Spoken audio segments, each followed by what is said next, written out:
Hi peeps! Dito tayo ngayon sa Jubail City proper.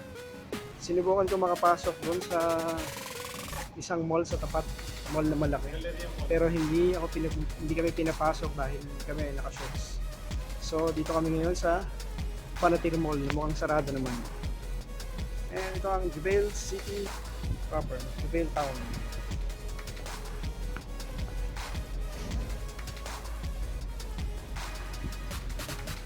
I am still with paring early.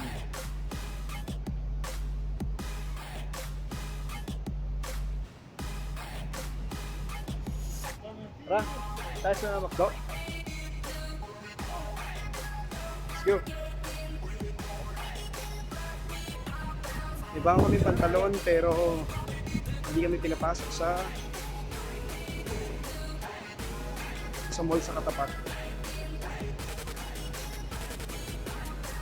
Dito tayo sa Nike shop sa Footlocker to o Nike? Footlocker sa anong mall na to? Galleria Mall City. Galleria Mall in Jubail. Tingin tayo ng sale na sapatos. Tingin na kasi wala ng pambili.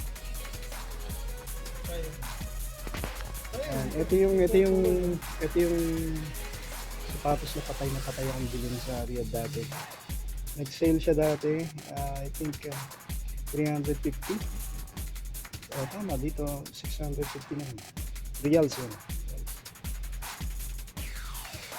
Wagi.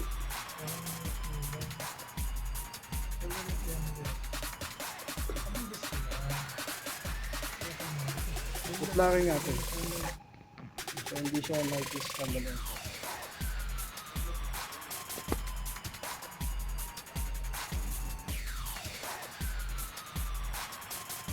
Basta one of these days, sana makabili tayo nito.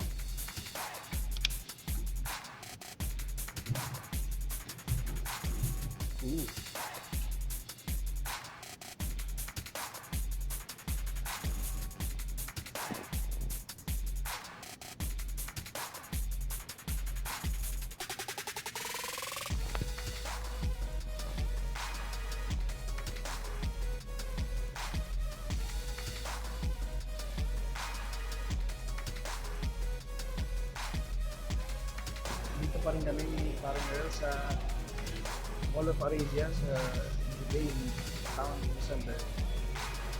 And bago kami pumunta sa Marina Bay for the yacht experience, chill muna kami dito. Views at mag-relax sa view ng dagat. Kung nakikita nyo sa background, yung mall na to ay itinigin siya sa by the bay. Sana makita nyo yung dagat. And we will see you around after siguro mga 30 minutes to 1 hour. Nandun na kami sa yacht. Okay.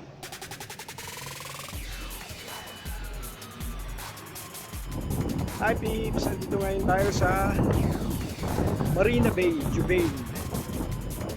And hindi ko alam kung anong pangalan ng dagat na to, pero narinig ko parang Persian Gulf daw siya. Jubail is a small town in Al-Khobar, near Al-Khobar, Saudi Arabia.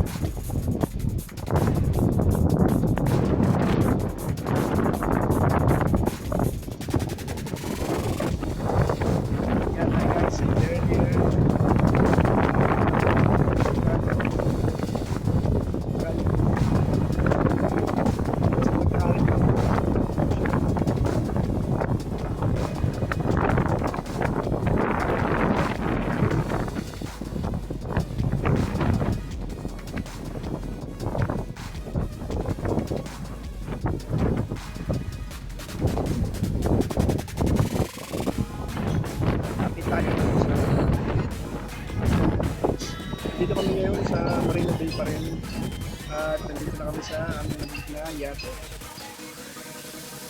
Sa mga nagtatanong kung magkano yung renta, 30 minutes, 200 reals. So solo nyo yung yate. Ayan. Solo yacht siya. So we're here for half an hour trip, Half an hour trip. 200 reals.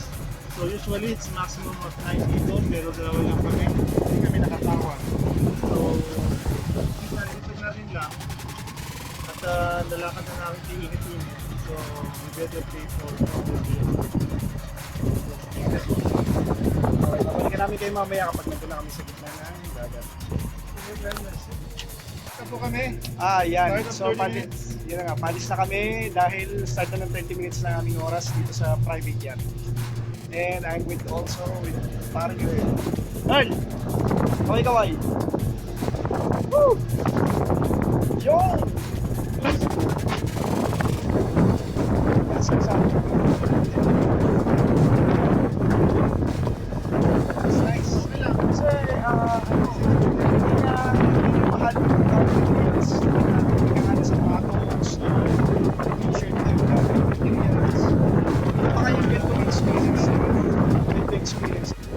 Hi guys, we're back here sa aming private yacht na nirentahan namin ng 200 SR for 30 minutes. I'm with paring Earl and this is my first time sa pagsakay sa ganitong yate. Parang nakakatakot na okay lang naman pero ang sarap ng pakiramdam dahil yun nga first time tapos nandun ka sa anong dagat to? Persian Gulf and Coastal line ng Jubail, West Sura. Pero yung Persian Gulf, way back there. way back 1970s. So ayun nga, susubukan ko tumayo dahil sana naman hindi tayo mahulog. And yan. Yan. Sulit po yung 200 reals nyo sa pagrenta ng private yacht. 200 reals for 30 minutes. So dun sa mga kapwa natin OFW na gustong mag-relax at saka walang idea kung paano pumunta dito, punta kayo sa Kubar, tapos punta kayo ng Damam, or pumunta kayo ng Damam sa Seiko Station. Meron dong station na taxi and private cars na pupuntang Jubail. Tapos sabihin nyo, baba kayo sa Jubail Marina. Okay? So yun. Tapos hanapin nyo yung itong lugar na kung saan pwede kayo magrenta ng yacht, private yacht. So punta tayo dito sa gitna kasi maganda rito.